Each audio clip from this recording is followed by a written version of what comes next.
நான் வந்து அக்கறையும் பார்த்தவன், இக்கரையும் பார்த்தவன். 300 ரூபாய் வேலை செஞ்சிருக்கேன், இப்போ பல லட்சங்களும் வாங்கிட்டு இருக்கேன். Super duper star, Superman, this thing, இதெல்லாம் நான் வந்து ஒரு சாதனை நினைக்க மாட்டேன். வாழ்க்கையில நிரந்தரமா எது நிக்க போவதோ அதான் நான் சாதனைன்னு நினைக்கிறேன். முதலமைச்சர் அந்த ஏற்ப விழா சிவலிங்க எங்க நான் எதுல கலந்துருக்கேன் நான், ஏன்னா எதுலயும் கிடையாது. இன்னும் சிவலிங்கனே பண்ணலைங்க. அது இப்போ நான் வந்து 96 தான் கலைஞர் இருக்கும்போது, அவர் இருக்கும்போதே நான் வந்து அப்போ நான் போகல. 15 டேஸ்க்கு அப்புறம் நான் வெளியே போயிருந்தேன். 15 டேஸ்க்கு அப்புறம் வந்த பிறகு கலைஞர் சார் கேட்டார், உங்களை பார்க்கணும், நான் வரட்டா நீங்கள் வரீங்களா? ஐயோ நானே வரேன்னு சொல்லி அவர்கிட்ட போய் நான் வாழ்த்துக்கள் சொன்னேன். 2001 நீங்க தேர்தல் கட்சி வச்சிருந்தா வெற்றி பெற்றலாம் என்று ஒரு சொல்லப்படுகிறது. அது வந்து நினைக்கிறீங்களா? இல்லை, 100% வெற்றி பெற்றுப்பேங்க, அதில் டவுட்டே கிடையாது. நான் அரசியலுக்கு வரேன்னு சொன்ன உடனே நான் வந்து உங்களை வந்து என்னை வந்து ரத்ன கம்பளி போட்டு வரவேற்று வாழ்த்து சொல்லி நான் எதிர்பார்க்கல. வாழ்த்துகள் சொல்ல வேண்டிய அவசியம் இல்லை. ஆனா ஏன் ஏளனம் பண்றீங்க? ஏன் டிஸ்கரேஜ் பண்றீங்க? அரசியல் பாதை வந்து எனக்கும் தெரியும். பூ பாதை இல்லை, முள்ளுகள் இருக்கிற பாதை, பாம்புகள் இருக்கிற பாதை, கல்லுகள் இருக்கிற பாதை அப்படின்னு உங்களுக்கும் தெரியும், எனக்கும் தெரியும்.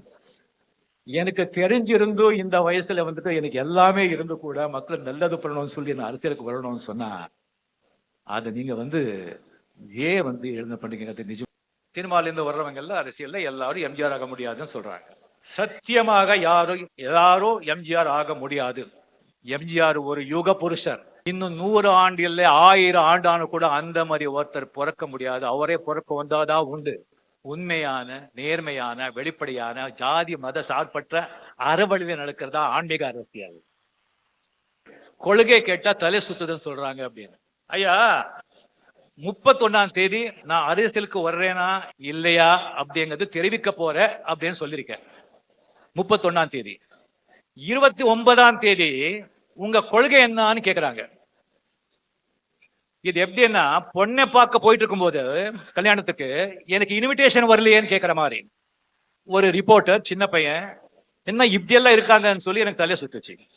நான் வந்து இம்யூனோ சப்ரசன்ட் மெடிசன் சாப்பிட்டுட்டு இருக்கேன். கொரோனா வந்து செகண்ட் வேவ் ஸ்டார்ட் ஆயிடுச்சு. நான் பாலிடிக்ஸ் கமிட் ஆகிட்டேன். பின்னாலே போக முடியாது. இந்த விஷயத்தையும் சொல்லக்கூடாது. நீங்கள் வந்து இந்த கேம்பெயினிங் போகிறது, பப்ளிக்கை மீட் பண்ணுறது, அதெல்லாம் சேவ் பண்ணக்கூடாது. நீங்கள் அப்படி போகணும்னு சொன்னால் 10 feet தள்ளி தான் போகணும். கேம்பெயின் தேசங்களாக போகும்போது மாஸ்க் போட்டு தான் போனோம். மாஸ்க் எடுக்கவே கூடாது. நான் பாலிடிக்ஸ் வரலன்னு சொல்லி இந்த ரீசன் நான் சொன்னேன்.